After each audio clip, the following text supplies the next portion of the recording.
ನಮಸ್ಕಾರ. ಶರನ್ನವರಾತ್ರಿ ವಿಶೇಷ ದೇವಿ ಚಂದ್ರಘಂಟ ವಿಶೇಷ ಕಾರ್ಯಕ್ರಮಕ್ಕೆ ಸ್ವಾಗತ. ನಾನು ಪವಿತ್ರ ಸೂರ್ಯವಂಶಿ.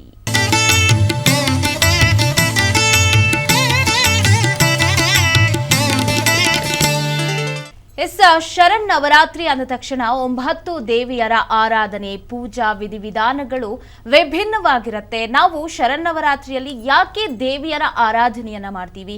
ಈ ನವರಾತ್ರಿಯಲ್ಲಿ 9 ದೇವಿಯರ ವಿಶೇಷತೆ ಏನು? ಅದರಲ್ಲೂ ಕೂಡ 3ನೇ ದಿನ ಬರುವಂತಹ ಚಂದ್ರಘಂಟ ದೇವಿಯ ಶಕ್ತಿ, ವೈಭವ, ಪೂಜಾ ವಿಧಾನ ಯಾವ ರೀತಿಯಾಗಿರುತ್ತೆ, ದೇವಿಯನ್ನ ನಾವು ಯಾವ ರೀತಿಯಾಗಿ ಒಲಿಸ್ಕೊಳ್ಬಹುದು, ಹಿನ್ನೆಲೆ ಏನು, ಇದೆಲ್ಲದ್ರ ಬಗ್ಗೆ ಕೂಡ ಇವತ್ತಿನ ಕಾರ್ಯಕ್ರಮದಲ್ಲಿ ಮಾತನಾಡ್ತಾ ಹೋಗೋಣ.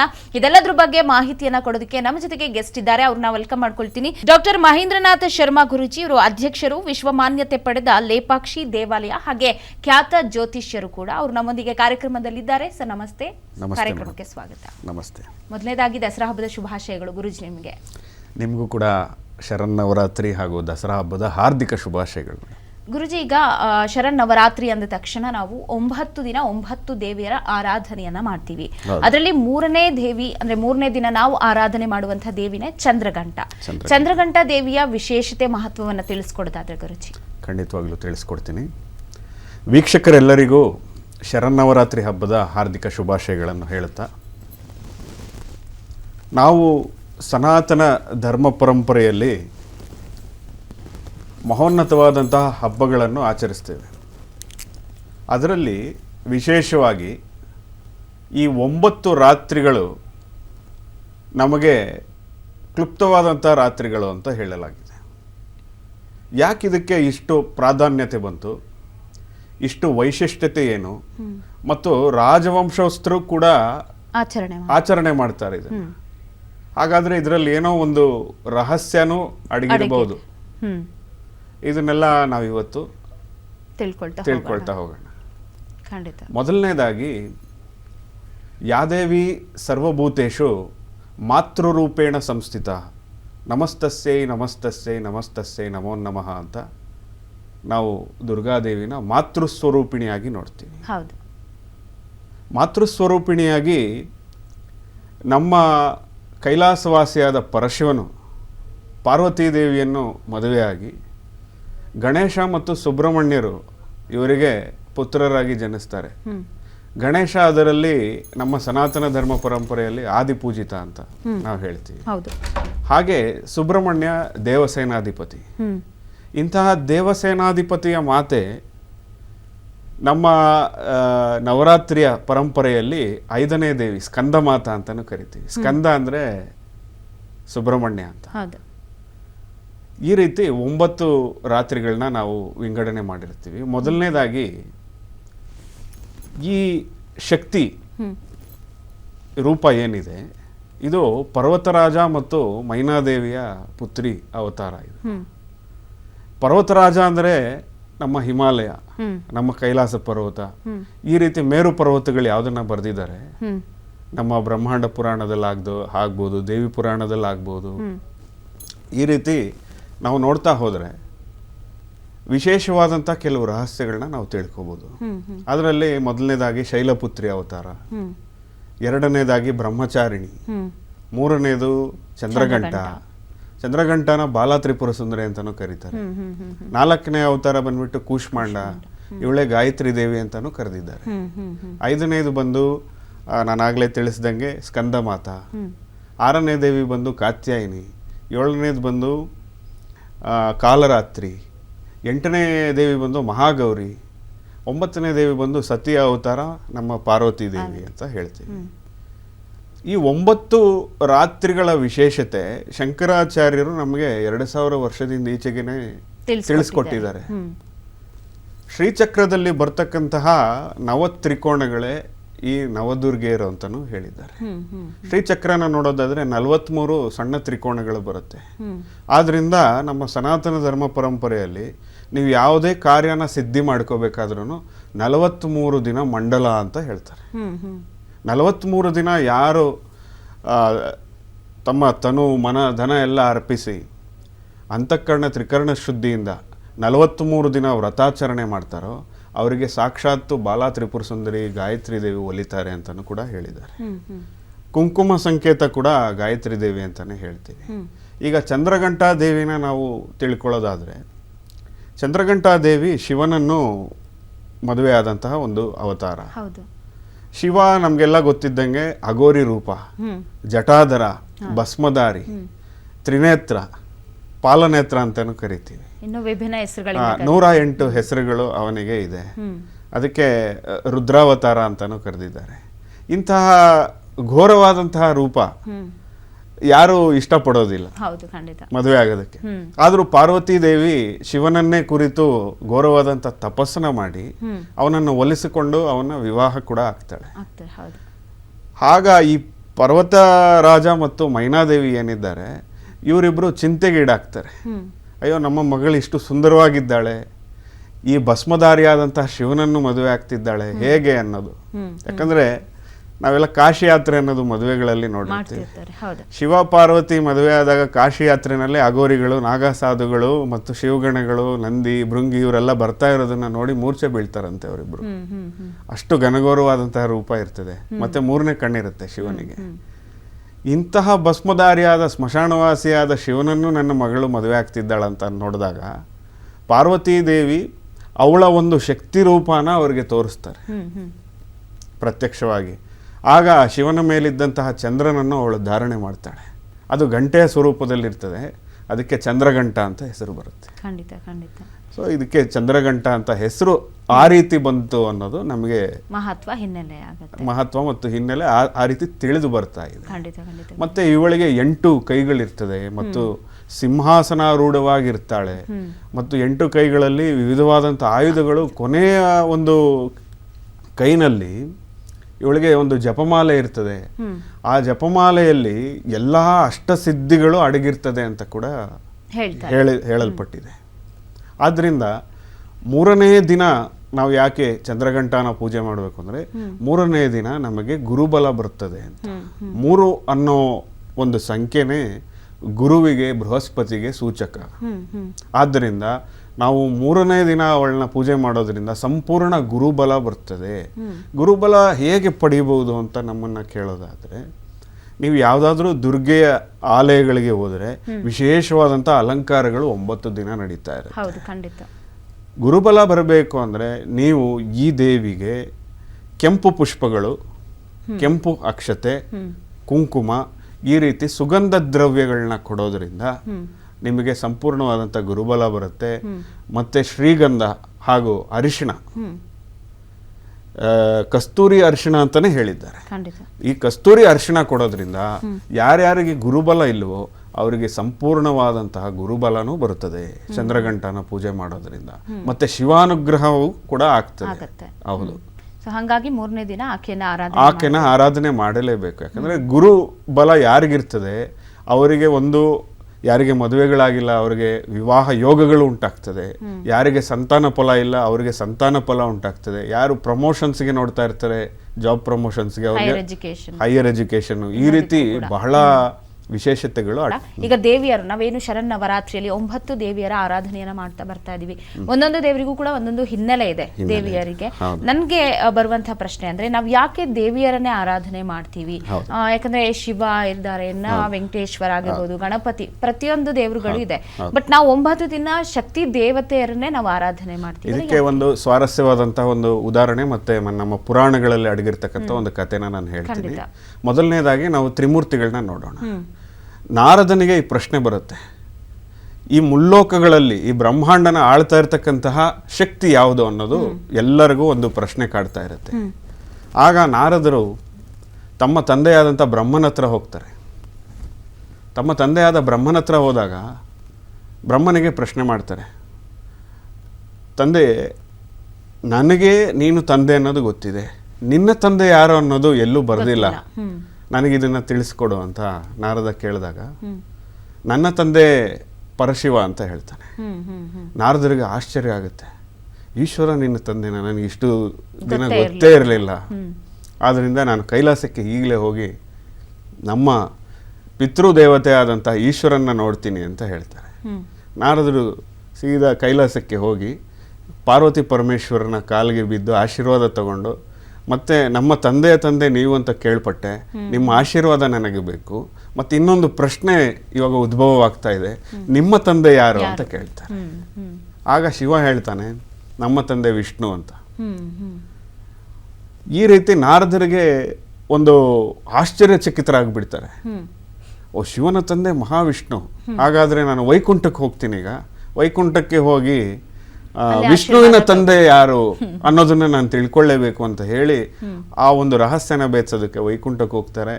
ಅಲ್ಲಿ ಶೇಷಶಾಹಿಯಾದಂತಹ ಮಹಾವಿಷ್ಣು ಲಕ್ಷ್ಮಿಯೊಡನೆ ಶಯನೋತ್ಸವದಲ್ಲಿ ಇರ್ತಾರೆ. ಶಯನದಲ್ಲಿ ಅಂದ್ರೆ ನಿದ್ದೆ ಮಾಡ್ತಿರ್ತಾರೆ.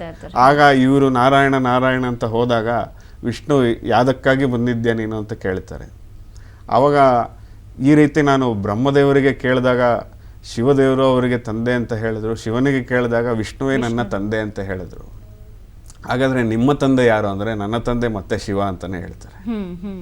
ಅಂದ್ರೆ ಅವರು ಮೂರೂ ಜನ ಒಂದೇ ಅನ್ನೋದು ಗೊತ್ತಾಗುತ್ತೆ. ದೇವನೊಬ್ಬ ನಾಮ ಹಲವು ಅನ್ನೋದು.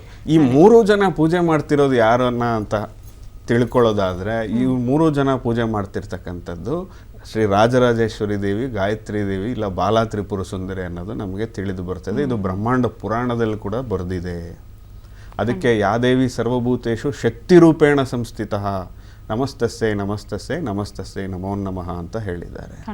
ಮತ್ತೆ ಇವಳು ಕನ್ಯೆ ರೂಪದಲ್ಲಿ ಇರ್ತಾಳೆ ಅಂತ. ಕಾತ್ಯಾಯನಾಯ ವಿದ್ಮಹೆ ಕನ್ಯಾಕುಮಾರಿ ಧೀಮಹಿ ತನ್ನೋ ದುರ್ಗಿ ಪ್ರಚೋದಯಾತ್ ಅಂತ ಹೇಳಿದ್ದಾರೆ. ಕನ್ಯೆಯ ರೂಪದಲ್ಲಿ ಯಾರೇ ಕಂಡು ಬಂದ್ರು ಈ 9 ರಾತ್ರಿಗಳಲ್ಲಿ ನೀವು ಅವರಿಗೆ ಒಂದು ದೇವಿಯ ರೂಪದಲ್ಲಿ ನೋಡಬೇಕು, ಅವರಿಂದ ಒಂದು ಒಳ್ಳೆಯ ವಿಚಾರಗಳನ್ನು ತಿಳ್ಕೋಬೇಕು. ಇಲ್ಲ ಅವರಿಗೆ ಪಾದಸ್ಪರ್ಶ ಮಾಡಿದ್ರು ಕೂಡ, ಇಲ್ಲ ಅವರಿಗೆ ಹಸಿರು ಬಳೆಗಳನ್ನ ಕೊಡೋದು ಕೂಡ ಬಹಳ ವಿಶೇಷವಾದಂತಹ ಫಲಗಳು ಈ 9 ಶರನ್ನವರಾತ್ರಿಗಳಲ್ಲಿ ನಮಗೆ ಕಂಡು ಬರ್ತದೆ. ಇಲ್ಲಿ ಕೂಷ್ಮಾಂಡಾ ದೇವಿ ಅಂತ ಇನ್ನೊಂದು ಅವತಾರ ನಮಗೆ ಕಂಡು ಬರ್ತದೆ 4ನೇ ದಿನ. ಕೂ ಅಂದ್ರೆ ಚಿಕ್ಕದು ಅಂತ, ಉಷ್ಮ ಅಂದ್ರೆ ಉಷ್ಣ, ಅಂಡ ಅಂದ್ರೆ ಮೊಟ್ಟೆ ಅಂತ ಅರ್ಥ ಬರ್ತದೆ. ಯಾರಿಂದ ಇಡೀ ಬ್ರಹ್ಮಾಂಡ ಸೃಷ್ಟಿಯಾಗಿದೆಯೋ ಅವಳೇ ಕೂಷ್ಮಾಂಡ ಅಂತಾನು ಕೂಡ ಕರೆದಿದ್ದೀವಿ. ಆದ್ರಿಂದ ಈ 9 ಶಕ್ತಿಗಳಿಗೆ ವಿಶೇಷವಾದಂತಹ ಅರ್ಥನ ಕೊಟ್ಟಿದ್ದಾರೆ. ಮತ್ತೆ ಯಾರಿಂದ ಈ ಸೃಷ್ಟಿಯೆಲ್ಲ ರಚನೆ ಆಗಿದೆಯೋ ಅವಳೇ ಆ ಶಕ್ತಿ. ಅದಕ್ಕೋಸ್ಕರ ಹೆಣ್ಣಿನ ರೂಪ ಕೊಡಲಾಗಿದೆ. ಖಂಡಿತ. ಇನ್ನು ಚಂದ್ರಘಂಟಾ ದೇವಿಯ ಆರಾಧನೆ, ಪೂಜೆ ಪುನಸ್ಕಾರಗಳ ವಿಚಾರ ಬರೋದಾದ್ರೆ, ಯಾಕಂದ್ರೆ ಎಲ್ಲಾ ದೇವಿಯರ ಆರಾಧನೆ ಮಾಡಿದ್ರು ಕೂಡ ವಿಭಿನ್ನವಾಗಿರತ್ತೆ ಅಂತ. ಆಕೆಗೆ ಇಷ್ಟವಾದ ಫಲಪುಷ್ಪಗಳನ್ನ ಕೊಡೋದಾಗಿರ್ಬೋದು. ಜೊತೆಗೆ ನಾವು ಹೆಣ್ಣನ ಆಭರಣ ಪ್ರಿಯೆ ಅಂತ ಹೇಳ್ತೀವಿ. ಆಕೆಯನ್ನು ಯಾವ ರೀತಿಯಾಗಿ ಆರಾಧಿಸಬಹುದು ಅಂತ. ಹೌದು. ಇವಾಗ ನಾವು ಚಂದ್ರಘಂಟಾ ದೇವಿ ಅಲ್ಲದೆ ದುರ್ಗೆ ಅಂತಾನೆ ನಾವು ತಗೊಂಡಾಗ, ದುರ್ಗೆ ನೀವು ಸಿಂಹಾಸನ ರೂಢವಾಗಿ ನೋಡ್ತೀರಿ, ಮತ್ತೆ ಉಗ್ರ ಭಯಂಕರ ರೂಪದಲ್ಲಿ ಕೂಡ ನೋಡಿರ್ತೀರಿ. ಕಾಳರಾತ್ರಿ ಅಂದ್ರೆ ಉಗ್ರ ರೂಪದಲ್ಲಿ ಇರ್ತಾಳೆ, ಚಾಮುಂಡೇಶ್ವರಿ ಅಂದ್ರೆ ಉಗ್ರ ರೂಪದಲ್ಲಿ ಇರ್ತಾಳೆ. ದುರ್ಗೆ ಯಾವಾಗ ಅವತಾರ ಎತ್ತಿದ್ದಾಳೋ, ಯಾರಾದ್ರೂ ಒಬ್ಬರ ರಾಕ್ಷಸನ ಸಂಹಾರಕ್ಕೋಸ್ಕರನೇ ಅವತಾರ ತಾಳಿರ್ತಾಳೆ. ಅಂದ್ರೆ ನಾವು ಶಕ್ತಿನ ಆರಾಧನೆ ಮಾಡ್ತಾ ಇದ್ದೀವಿ ಅಂತ ಆಯ್ತು.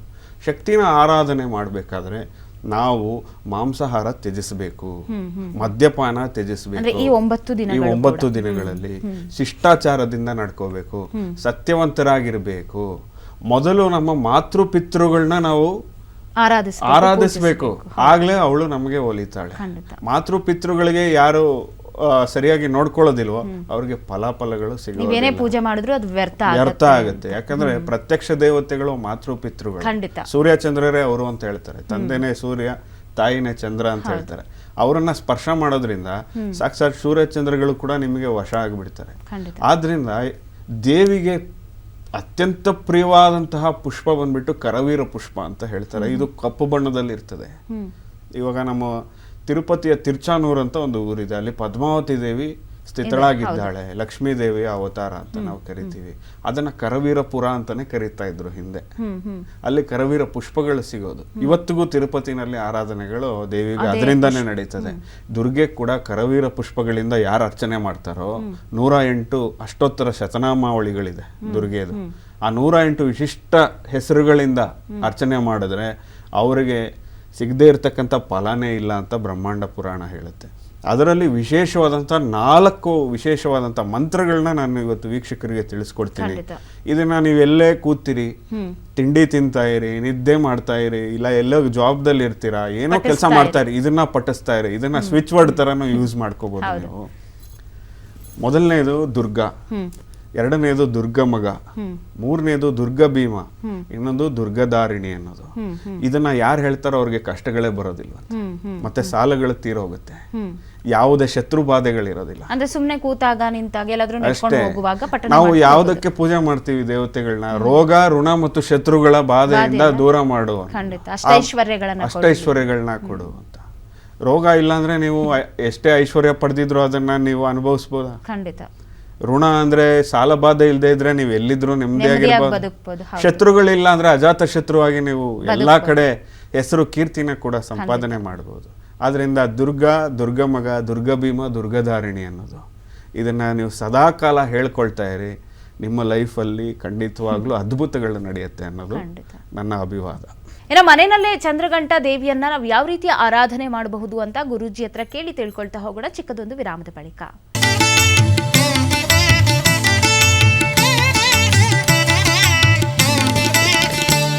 ಖಂಡಿತ ಗುರೂಜಿ. ಏನ ನಾವು ಮೈಸೂರು ಅರಮನೆಯಲ್ಲಿ ಕೂಡ ಆರಂಭವಾಗ್ತಾ ಇದೆ. ಈಗಾಗಲೇ 3ನೇ ದಿನ ನಾವು ಪೂಜೆ ಕೂಡ ಅಲ್ಲಿ ನಡೀತಾ ಇದೆ. ಅಲ್ಲಿನ ಆಚರಣಾ ವಿಧಿವಿಧಾನಗಳೇ ಬೇರೆಯದ್ದಾಗಿರುತ್ತೆ. ನಾವು ನೋಡ್ತಾ ಇರ್ತೀವಿ ಟಿವಿಗಳಲ್ಲೆಲ್ಲ ನೋಡಿದಾಗ ರಾಜಮನೆತನದವರೇ ಅಲ್ಲಿ ಪೂಜೆ ಪುನಸ್ಕಾರಗಳನ್ನ ಮಾಡ್ತಾ ಇರ್ತಾರೆ. ಬಟ್ ನಾವು ಮನೆಯಲ್ಲಿ ಈಗ ಚಂದ್ರಘಂಟನ ಆರಾಧನೆ ಮಾಡಬೇಕು ಅಂತಂದ್ರೆ ಮನೆಯಲ್ಲಿ ಯಾವ ರೀತಿ ಆರಾಧನೆ ಮಾಡಬೇಕು, ಅಥವಾ ವಾಸ್ತು ಪ್ರಕಾರ ಈ ಮೂಲೆಯಲ್ಲೇ ಚಂದ್ರಘಂಟ ದೇವಿಯ ಪ್ರತಿಷ್ಠಾಪನೆ ಈ ತರ ಇದೆಯಾ ಗುರೂಜಿ? ಇವಾಗ ನಮ್ಮ ದೇವ್ರ ಮನೆ ಅನ್ನೋದು ಪ್ರತಿಯೊಬ್ಬರ ಮನೆಯಲ್ಲಿ ಇರ್ತದೆ. ಕೆಲವ್ರ ಮನೆಯಲ್ಲಿ ಬರೀ ಫೋಟೋಗಳಿರ್ತದೆ, ಲಕ್ಷ್ಮಿ ಫೋಟೋನೇ ಇರ್ಬೋದು, ಇಲ್ಲ ಸರಸ್ವತಿ ಫೋಟೋ ಇರ್ಬೋದು. ಕೆಲವರು ಮನೆಯಲ್ಲಿ ವಿಗ್ರಹಗಳನ್ನ ಇಟ್ಕೊಂಡಿರ್ತಾರೆ. ವಿಶೇಷವಾದಂತಹ ಆರಾಧನೆ ಇಲ್ಲಿ ನೀವು ಬಹಳ ಒಂದು ಕನಿಷ್ಠಕರವಾದಲ್ಲಿ ಮಾಡ್ಕೋಬಹುದು. ಹೇಗೆ ಮಾಡ್ಕೋಬಹುದು ಅಂದ್ರೆ, ನೀವು ಶುಚಿರ್ಭೂತರಾಗಿ ತಮ್ಮ ಮನಸ್ಸನ್ನ ಏಕಾಗ್ರ ಚಿತ್ತದಿಂದ ಒಂದು ಅಷ್ಟೋತ್ತರ ಶತನಾಮಾವಳಿ ಹೇಳೋದು, ಚಂಚಲತೆನೆ ಬಿಟ್ಟು ಕಳಶದಲ್ಲಿ 7 ಸಪ್ತನದಿಗಳನ್ನ ಆಹ್ವಾನ ಮಾಡಿ, ಗಂಗೆ ಚ ಯಮುನೆ ಚೈವ ಗೋದಾವರಿ ಸರಸ್ವತಿ ನರ್ಮದಾ ಸಿಂಧು ಕಾವೇರಿ ಜಲದೇಸ್ಮಿನ್ ಸನ್ನಿಧಿಂ ಕುರು ಅನ್ನೋ ಈ ಮಂತ್ರಗಳನ್ನ ಹೇಳಿ. ಇಷ್ಟು ದೊಡ್ಡ ಮಂತ್ರ ಹೇಳಕ್ಕಾಗಲ್ಲ ಅಂದ್ರೆ ಸಪ್ತನದಿ ಆವಾಹಯಾಮಿ ಅಂತರ ಹೇಳಿಬಿಟ್ರು ಕಳಶದಲ್ಲಿ ಆವಾಹನೆಗಳಾಗ್ತದೆ. ಅಲ್ಲಿಂದ ನಾವು ಕಳಶ ಸ್ಥಾಪನೆ ಮಾಡಿ ಈ 9 ದಿನ 9 ತೆಂಗಿನಕಾಯಿಗಳನ್ನ ನಾವು ಚೇಂಜ್ ಮಾಡ್ತಾ ಬರಬೇಕು. ಒಂದೊಂದು ದಿನ ಒಂದೊಂದು ದೇವಿ ಅಂತ ಹೇಳಿ ಅದೇ ಆ ದೇವಿಯನ್ನೇ ಮತ್ತೆ ಆರಾಧನೆ ಮಾಡೋ ಹಾಗೆ ಬೇಡ.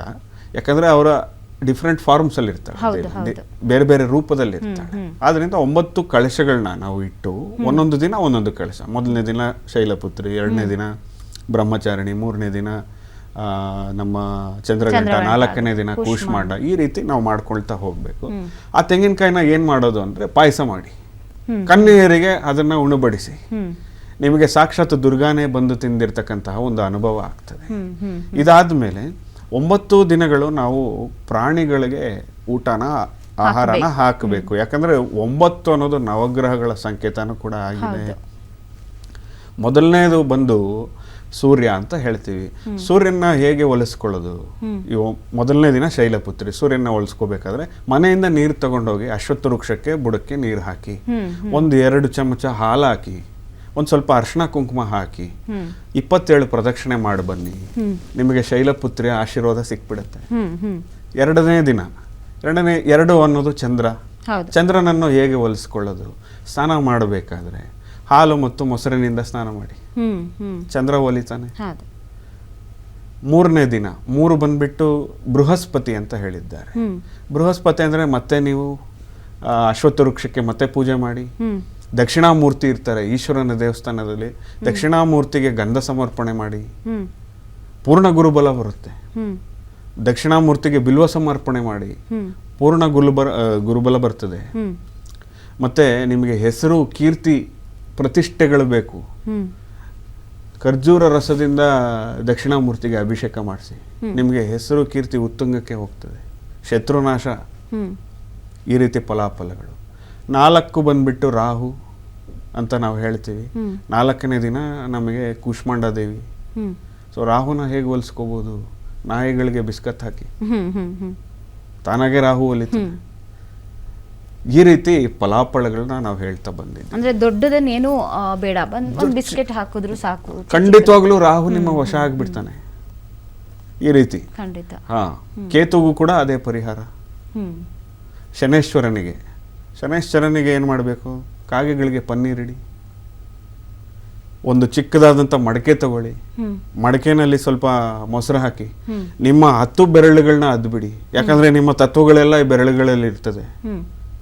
ಅಂಗುಷ್ಟ, ತರ್ಜನಿ, ಮಧ್ಯ, ಅನಾಮಿಕ, ಕನಿಷ್ಠಕ ಅನ್ನೋ ಬೆರಳುಗಳಲ್ಲಿ ನಮ್ಮ ಎಲ್ಲ ಎಲಿಮೆಂಟ್ಸು ಇದೆ ಅಂತಲೂ ನಾವು ಹೇಳ್ತೀವಿ. ಪೃಥ್ವಿ, ಜಲ, ಅಗ್ನಿ, ವಾಯು, ಆಕಾಶ ತತ್ವಗಳಿದೆ, ಮತ್ತೆಲ್ಲ ಗ್ರಹಗಳು ಇದರಲ್ಲಿ ಇದರಲ್ಲಿ ಕೆಲವು ಮಾತ್ರ ನಾನು ಹೇಳ್ತೀನಿ. ಮೂಗಿನ ತುದಿ ಬುಧನ ಸಂಕೇತ ಅಂತ ಹೇಳ್ತೀವಿ. ಅದೇ ನಮ್ಮ ಕೈನಲ್ಲಿ ಇಲ್ಲಿ ಶುಕ್ರನ ಪರ್ವತ ಅಂತ ಹೇಳ್ತೀವಿ. ಇಲ್ಲಿ ಯಾರು 9 ದಿನ ಒಳ್ಳೆಯ ಗಂಧಗಳನ್ನು ಹಚ್ತಾರೆ ಅವರಿಗೆ ಶುಕ್ರ ಬಲ ಬಂದ್ಬಿಡ್ತದೆ. ಇದು ತುಂಬಾ ಸಿಂಪಲ್ ಆದಂತಹ ಪರಿಹಾರಗಳು. ಮನೆಯಲ್ಲೇ ಕೂತ್ಕೊಂಡು ಎಷ್ಟೋ ಜನರಿಗೆ ಗೊತ್ತಿರಲ್ಲ ಪರಿಹಾರಕ್ಕೋಸ್ಕರ. ಕೈ ಅದ್ದಿರೋ ಒಂದು ಮೊಸರನ್ನ ನೀವು ಕಾಗೆಗಳಿಗಿಡಿ, ಶನೇಶ್ವರ ನಿಮ್ಗೆ ವಶ ಆಗ್ಬಿಡ್ತಾನೆ. ಮತ್ತೆ ಎಲ್ಲಾ ಗ್ರಹಗಳು, ರೋಗ ಋಣ ಶತ್ರುಗಳು ಹೋಗ್ಬೇಕು ಅಂದ್ರೆ ಒಂದು ಮಂಗಳವಾರ ನೀವು ಕಾಬಲ್ ಕಡಲೆಕಾಳು, ಈ ಕಾಬಲ್ ಕಡಲೆಕಾಳನ್ನ ನೆನೆಸಿಬಿಟ್ಟು ಕುರಿಗಳಿಗೆ ತಿನ್ನಿಸಿ. ರೋಗ ಋಣ ಶತ್ರು ಇದ್ರೆ ಕೇಳಿ, ಎಲ್ಲರೂ ದೂರ ಆಗ್ಬಿಡ್ತಾರೆ, ಜಗತ್ತು ವಶ ಆಗುತ್ತೆ. ಈ ರೀತಿ 9 ದಿನಗಳನ್ನ ನೀವು ದೇವಿನ ಆರಾಧನೆ ಮಾಡ್ತಾ ಬರಬೇಕು. ಹಾಗೂ ಈ ದೇವಿ ಒಲಿಬೇಕು ಅಂದ್ರೆ, ಶಕ್ತಿ ದೇವಿ ಒಲಿಬೇಕು ಅಂದ್ರೆ ಮೊದಲನೇ ಸಾಧನೆ ಸುಳ್ಳು ಹೇಳೋದನ್ನ ನಿಲ್ಲಿಸಬೇಕು. ಸತ್ಯವಾಗಿ ಸರ್ವೇ ಸಾಮಾನ್ಯವಾಗಿ ನಾವು ಸುಳ್ಳುಗಳನ್ನ ಹೇಳಬೇಕಾದಂತ ಪರಿಸ್ಥಿತಿ ಈ ಕಲಿಯುಗದಲ್ಲಿ ಉದ್ಭವ ಆಗತ್ತೆ. ಅದನ್ನ ಯಾರು 9 ದಿನ ಕಂಟ್ರೋಲ್ ಮಾಡ್ತಾರೆ ಅವರಿಗೆ ಖಂಡಿತವಾಗ್ಲೂ ದೇವಿಯ ಒಂದು ಆಶೀರ್ವಾದ ಸಿಗೋದು ಖಂಡಿತ. ಮತ್ತೆ ಮನೆಯಲ್ಲೇ ನಾವು ಹೇಗೆ ಸಿಂಪಲ್ ಆಗಿ ಮಾಡ್ಕೊಬೇಕಾದ್ರೆ ಕಲಶ ಇಟ್ಟು ಮಾಡ್ಕೊಳ್ಳಿ. ಕಲಶ ಇಡೋ ಪ್ರಮೇಯ ಇಲ್ಲ. ನಮ್ಗೇನೋ ಮಂತ್ಲಿ ಸಮಸ್ಯೆ ಇದೆ, ಹೊರಗಾಗಿದ್ದೀವಿ, ಈ ರೀತಿ ಏನೇನೋ ಸಮಸ್ಯೆಗಳು ಹೆಣ್ಮಕ್ಳಿಗೆ ಇರುತ್ತೆ. ಅಂಥವ್ರು ಏನು ಮಾಡ್ಕೋಬೋದು, ಒಂದು ಅಷ್ಟೋತ್ತರ ಶತನಾಮಾವಳಿ ಇಲ್ಲ 4 ಮಂತ್ರಗಳನ್ನ ನಾನು ಅವಾಗಲೇ ಹೇಳಿದ್ದೀನಿ. ದುರ್ಗಾ, ದುರ್ಗಾ ಭೀಮ, ದುರ್ಗಾಧಾರಿಣಿ, ದುರ್ಗಾ ಮಗ ಅನ್ನೋದು. ಇದನ್ನ ಸದಾಕಾಲ ಪಠಣೆ ಮಾಡ್ಕೊಳ್ಳಿ. ಅಮ್ಮನವರು ನಿಮ್ಮ ಒಳಗಡೆನೆ ಇದ್ದಾರೆ. ಖಂಡಿತ ಗುರುಜಿ. ನಾವು ಹೇಳ್ತಾ ಇದ್ವಿ 9 ದೇವಿಯರನ್ನ ನೀವು ಹೇಳಿದ್ರಿ ಕಲಶ ಪ್ರಧಾನವಾಗಿ ಯಾವ ರೀತಿ ಆಚರಣೆ ಮಾಡ್ಬೇಕಂತ. ಕೆಲವರು ನಾವು ದೀಪ ಹಚ್ಚಿಬಿಡ್ತೀವಿ. ಈಗ 9 ದಿನಗಳು ದೀಪವನ್ನ ಆರ್ದೇ ನೋಡ್ಕೊಳ್ಳುವಂಥದ್ದು. ನಾವು ಬರೀ ದೀಪ ಹಚ್ಚಿಬಿಟ್ಟು ಅದಕ್ಕೇನೆ ನಾವು ಕೈ ಮುಗಿತಾ ಹೋಗ್ತೀವಿ, ಆ ರೀತಿ ಆಚರಣೆ ಮಾಡ್ತೀವಿ ಅಂತ ಹೇಳ್ತಾರೆ. ಹಾಗೂ ಮಾಡಬಹುದಾ? ಖಂಡಿತವಾಗ್ಲೂ ಮಾಡಬಹುದು. ಇದರಲ್ಲಿ ವಿಶೇಷವಾದಂತ ಎಣ್ಣೆಗಳು ಹೇಳಿರ್ತಾರೆ. ಯಾವ ರೀತಿ ನಾವು ತೈಲಗಳನ್ನ ಮಾಡಿದ್ರೆ ಯಾವ್ಯಾವ ರೀತಿ ಕಾರ್ಯಸಿದ್ಧಿಗಳಾಗುತ್ತೆ. ಇವಾಗ ನೋಡಿ, ಚಮೇಲಿ ಪುಷ್ಪಗಳ ತೈಲದಿಂದ, ಜಾಸ್ಮಿನ್ ಆಯಿಲ್ ಅಂತ ಕರಿತೀವಿ, ಇದನ್ನ ಹಚ್ಚೋದ್ರಿಂದ ಮಂಗಳ ಗ್ರಹ ನಿಮಗೆ ವಶ ಆಗ್ಬಿಡುತ್ತೆ. ಎಲ್ಲ ಹಚ್ಚಬೇಕು, ದೇವಿಯ ದೇವಸ್ಥಾನದಲ್ಲೊಂದು, ಆಂಜನೇಯನ ಗುಡಿಯಲ್ಲಿ ಒಂದೊಂದು ಹಚ್ಚೋದ್ರಿಂದ ಮಂಗಳ ಗ್ರಹ ನಿಮಗೆ ವಶ ಆಗ್ತದೆ. ಮನೆ ಜೊತೆಗೆ ಅಷ್ಟಮೂಲಿಕಾ ತೈಲ ಅನ್ನೋದು ಬರುತ್ತೆ. ಈ ಅಷ್ಟಮೂಲಿಕಾ ತೈಲದ ಪ್ರಯೋಗ ಮಾಡೋದ್ರಿಂದ ನಿಮಗೆ ಸಿದ್ಧಿಗಳು ಬರ್ತದೆ, ನವನಿಧಿಗಳು ನಿಮಗೆ ಬರ್ತದೆ. ಯಾರಿಗೆ ಶುಕ್ರ ಬಲ ಕಡಿಮೆ ಆಗಿದೆ, ರೋಗ ಋಣ ಶತ್ರುಗಳು ಜಾಸ್ತಿ ಆಗ್ತಿದ್ದಾರೆ, ಅಷ್ಟಮೂಲಿಕಾ ತೈಲದ ಪ್ರಯೋಗ ಮಾಡಿ. ಕೆಲವರಿಗೆ ದುರ್ಗಾ ಆಲಯಗಳು ಮನೆ ಹತ್ರ ಇರೋದಿಲ್ಲ, ಅಶ್ವತ್ಥ ವೃಕ್ಷ ಇರುತ್ತೆ, ಅಶ್ವತ್ಥ ವೃಕ್ಷದ ಬುಡದಲ್ಲಿ ನೀವು ಹಚ್ಚಿ ಬನ್ನಿ, ಖಂಡಿತವಾಗ್ಲೂ ದುರ್ಗೆಯ ಆಶೀರ್ವಾದ ನಿಮಗೆ ಸಿಗತ್ತೆ. ಅದಾದ್ಮೇಲೆ ವಿಶೇಷವಾಗಿ ನಾನು ಹೇಳ್ತಕ್ಕಂಥದ್ದು, ಕಲಿಯುಗದಲ್ಲಿ ಶನಿಯ ಪ್ರಭಾವ, ರಾಹುಕೇತುಗಳ ಪ್ರಭಾವ ಹೆಚ್ಚು. ಚರ್ಮ ರೋಗಗಳಾಗ್ಬೋದು, ಕೋರ್ಟು ಕಚೇರಿ ವ್ಯಾಜ್ಯಗಳಾಗ್ಬೋದು, ಮನೆಯಲ್ಲೇ ಸಮಸ್ಯೆಗಳು, ಕ್ಲುಪ್ತವಾದಂಥ ರೋಗಗಳು, ರಹಸ್ಯಕಾರಿ ರೋಗಗಳು. ನಾವು ಮೊನ್ನೆ ಕರೋನಾನಲ್ಲೂ ನೋಡಿದ್ವಿ ನೋಡಿ. ಇಯರ್ 2020 ಅದು 2020 4 ಬಂತ, 4 ರಾಹು ಸಂಖ್ಯೆ. ಅಂದ್ರೆ ರೋಗಗಳು ನಮ್ಗೆ ಕಾಣಿಸ್ಲೇ ಇಲ್ಲ, ಕೊರೋನಾ ಅನ್ನೋ ವೈರಸ್ ನಮ್ ಕಣ್ಣಿಗೆ ಕಾಣಿಸ್ಲೇ ಇಲ್ಲ, ಆದ್ರೂ ಕೋಟ್ಯಾಂತರ ಜನ ಸತ್ರು. ನಮ್ಮ ಅಲ್ಲಮ ಪ್ರಭುಗಳು 2000 ವರ್ಷದಿಂದನೇ ಅದನ್ನ ಬರೆದಿಟ್ಟಿದ್ರು. 12ನೇ ಶತಮಾನದಲ್ಲಿ ಕಾಣದ ಜೀವಿಯೊಂದು ಬಂದು ಜಗವು ತಳ್ಳಣಿಸುವುದು ನೋಡ ಗುಹೇಶ್ವರ ಅಂತ. ಈ ರೀತಿ ನಾವು ಯಾವ ರೀತಿ ಆರಾಧನೆ ಮಾಡ್ತೀವಿ, ನಾವು ಆ ಆರಾಧನೆಯಲ್ಲಿ ಸಂಪೂರ್ಣವಾದಂಥ ನಂಬಿಕೆ ಫಸ್ಟ್ ಇಟ್ಕೋಬೇಕು. ಖಂಡಿತ ಗುರುಜಿ, ಖಂಡಿತ. ಒಂದು ಕಲ್ಲನ್ನ ಇಟ್ಟು ನೀವು ಅರ್ಶಿನ ಕುಂಕುಮ ಹಚ್ಚಿಬಿಟ್ಟು ನೋಡಿ, ಯಾವ್ದಾದ್ರು ರಸ್ತೆನಲ್ಲಿ ಹೋಗ್ತಿರೋರು ತಮ್ಮ ಚಪ್ಪಲಿಗಳನ್ನ ಬಿಟ್ಬಿಟ್ಟು ಅದಕ್ಕೆ ನಮಸ್ಕಾರ ಮಾಡ್ತಾರೆ. ಅಷ್ಟು ಬಲವಾಗಿದೆ ಸನಾತನ ಧರ್ಮ. ಖಂಡಿತ ಗುರುಜಿ. ಆದ್ರಿಂದ ದುರ್ಗೆನ ಆರಾಧನೆ ಮಾಡಬೇಕು ಅಂದ್ರೆ ನೀವು ಅಷ್ಟೇ ಪರಮ ಪವಿತ್ರವಾಗಿರಬೇಕು. ಖಂಡಿತ. ಹಾಗಿದ್ರೆ ಮಾತ್ರ ಹೊಲಿಸ್ಕೊಳ್ಳೋದಕ್ಕೆ ಸಾಧ್ಯ ಅಂತ. ಇದೇ ರೀತಿ ಸಾಸಿವೆ ಎಣ್ಣೆ ಹಾಗೂ ಎಳ್ಳೆಣ್ಣೆ ಕೂಡ ನೀವು ಪ್ರಯೋಗ ಮಾಡ್ಕೋಬಹುದು. ಖಂಡಿತ ಗುರುಜಿ, ಖಂಡಿತ. ಎಸ್, ಇವತ್ತಿನ ಚಂದ್ರಘಂಟ ವಿಶೇಷ ಕಾರ್ಯಕ್ರಮದಲ್ಲಿ ಸಾಕಷ್ಟು ಪೂಜಾ ವಿಧಾನ ಆಗಿರಬಹುದು, ಸ್ತೋತ್ರಗಳನ್ನಾಗಿರಬಹುದು, ಯಾವ ರೀತಿ ದೇವಿಯನ್ನು ಒಲಿಸ್ಕೊಳ್ಬಹುದು ಎಲ್ಲವನ್ನ ಕೂಡ ತಿಳಿಸ್ಕೊಟ್ರಿ. ಧನ್ಯವಾದಗಳು ಗುರುಜಿ. ಯಾ ದೇವಿ ಸರ್ವಭೂತೇಷು ಮಾತೃರೂಪೇಣ ಸಂಸ್ಥಿತಃ ನಮಸ್ತಸ್ಸೇ ನಮಸ್ತಸ್ಸೇ ನಮಸ್ತಸ್ಸೇ ನಮೋ ನಮಃ. ಶ್ರೀ ವಿಷ್ಣು ರೂಪಾಯ ನಮಃ ಶಿವಾಯ. ಎಸ್, ನೋಡಿದ್ರಲ್ಲ, ಇವತ್ತು ಚಂದ್ರಘಂಟ ದೇವಿಯ ಆರಾಧನಾ ಮಹೋತ್ಸವ ಯಾವ ರೀತಿ ಮಾಡ್ಬೋದು, ಮನೆಯಲ್ಲೇ ನಾವು ಯಾವ ರೀತಿ ಪೂಜೆ ಪುನಸ್ಕಾರಗಳನ್ನ ಮಾಡಬಹುದು ಅನ್ನೋದನ್ನ ಗುರುಜಿ ಸಂಕ್ಷಿಪ್ತವಾಗಿ ತಿಳಿಸ್ಕೊಟ್ಟಿದ್ದಾರೆ ಅಂತ ಹೇಳ್ತಾ ಇದಾಗಿತ್ತು ಈ ಹೊತ್ತಿನ ವಿಶೇಷ. ನೋಡ್ತಾ ಇರಿ ರಾಜ್ ನ್ಯೂಸ್, ಇದು ಕನ್ನಡಿಗರ ಧ್ವನಿ.